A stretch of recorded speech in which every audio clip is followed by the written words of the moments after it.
Mijara yekîtiya netewî Rojavê de ye. Zemînek baş jî çêbûye. Ew çend sed salên dawî cara yekê ye zemînekê vî rengî amade dibe.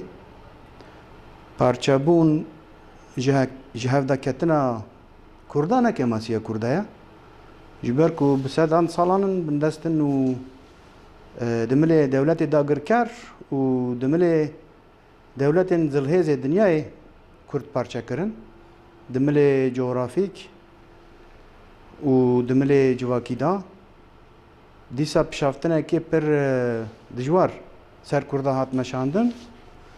Dimilê mejî, dimilê çand, şexsiyetê da belavbûyînek di Kurda da heye û taybet sed salê dawî lê giştî yani du sed salê dawî her tim serhildan jî heye. Her tim Kurdan xwastina xwe komî serhev bikin.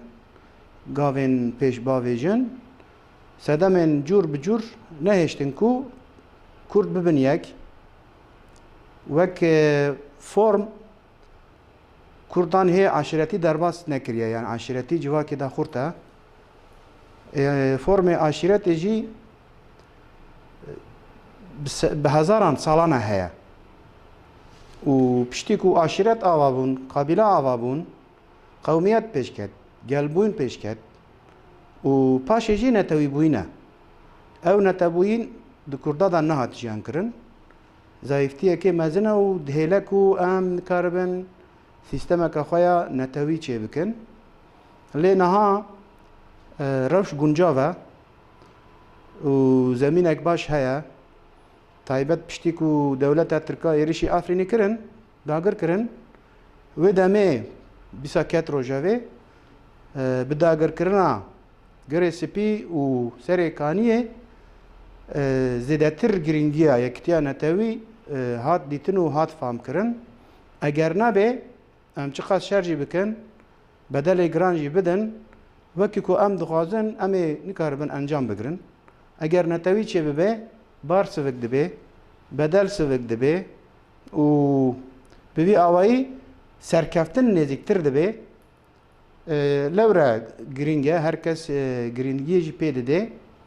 Lê belê dewletên li ser Kurdistanê dagirkerin, dewletê mezin yê Ewropa wek Amerîka, Rusya wana jî astengin. Ji ber ku eger Kurd yekîtiya xwe çêkin, sîstemeka xwe ya demokratîk ava bikin, ê bibin hêz. Eger bûn hêz û bûn îrade, wê demê pêşiya bercewendiyên dewletên herêmê statûko Parîs û dewletên silhêzên cîhanê tê girtin. Ji bo wî pêwîst e yani êdî vê demê de dimilê netewî da hewildan, tekoşîn û em bijin helwestên pir xurt werin nîşandan.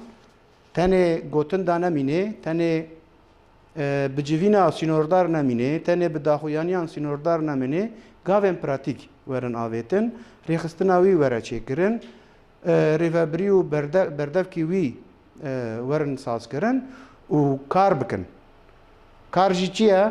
Taybet li hember dagirkeran pêwîst e helwest hebe û qewmînin ku çê dibin li hember wana îrade nîşan bide. Bi vî rengî gelê Kurd bikaribe bigîne azadiya xwe û bêguman eger em dibêjin netewiyet, netewiyet yani her yek gor xwe jî şîrove dike, em basa netewa demokratîk dikin. Hemû pêkhateyên gelê Kurd dimilê çînî, çandî, baweriyê da bibin yek, îrada hemiya tê da temsîla xwe bibîne û ew bijin sîstem û rêxistina ku werê damezrandin ji bo gel be, ji bo civakê be.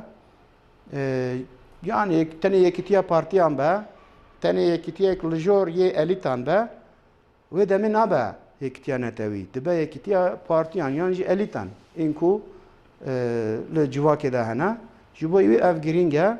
Dîsa netewiyet taybet divê sed salê da nayê wê mehnê ku tenê gelê Kurd ê hevra bibe yek û netewiyeta xwe ava bike ne wisa ye. نتویت گلین دنجی دیگر نافخه دم هم دبیجن نتوا دموکراتیک گلین کو ام سر آغا کردستان به هفر جیان دکن و انا همی نتوا کن وقت نتوا که ام دکارن بگرندست و یکیتی آوانجی چیه ببه هکه کردان دناو قدا یکیتی که خورد آوا کرن بگومان اوی کاربن بگل دن راجی یکیتی آوا بکن سیستم آوی دام ازرینین